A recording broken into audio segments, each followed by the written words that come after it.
In the midst of a recession caused by the international collapse in the price of oil, seriously folks, I didn't cause that.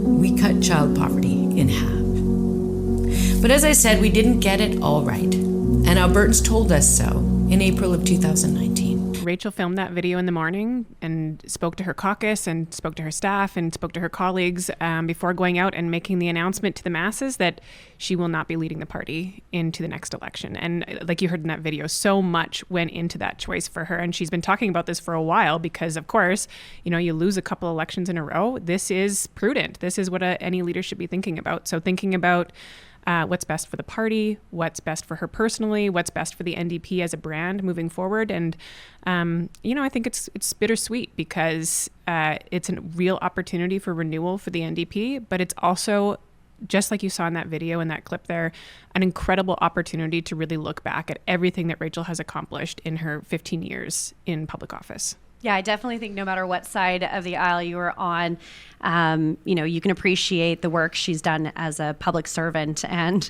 hopefully get some rest after all these years in office.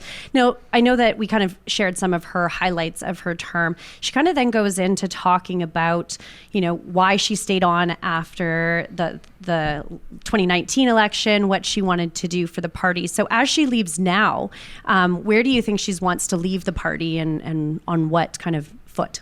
Well, it's really interesting because Rachel has done what so few political leaders are able to do, especially in a time where, you see policies flip-flop back and forth as different parties move into power and undo what their predecessors have done before them.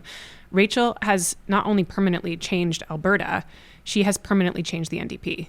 And the party, even, after she is no longer leader, will still be an extremely professionalized organization with more members, more money, more donors than it has ever had. And I know there are people out there that are like, oh, one and done. Rachel is the brand. There's, the NDP is nothing without her.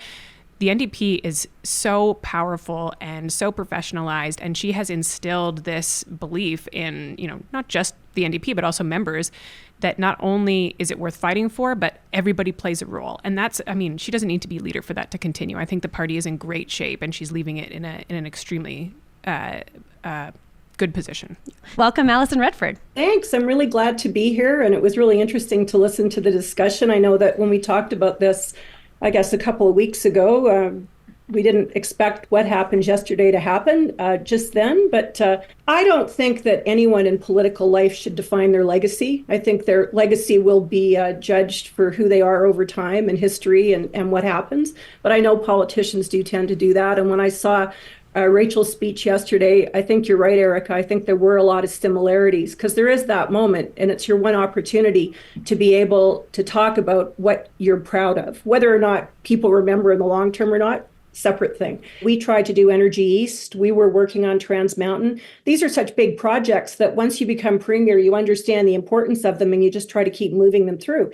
And that pipeline was important because it does allow us, she's right, to get the actual world price for our resources. We're about to, not quite yet. But we didn't have that before. And so you then had a situation where Albertans would say, well, oil's $100 a barrel. How come we're only getting 70? And that was what Erika referred to as the bitumen bubble or the differential, right? And that's just the nature of building a budget in Alberta, no matter which political party you happened to represent before you became the premier. I remember when Premier Notley was in opposition and she didn't ever refer to the oil sands. She talked about the tar sands. She became premier and they became the oil sands. And you just do that because your job is no longer to be a partisan leader. It's to try to put in place fiscal policies and social policies that are going to respond to what Albertans need and want, and to do that in a responsible manner. And I think that's what we've seen from Alberta premiers of all political stripes.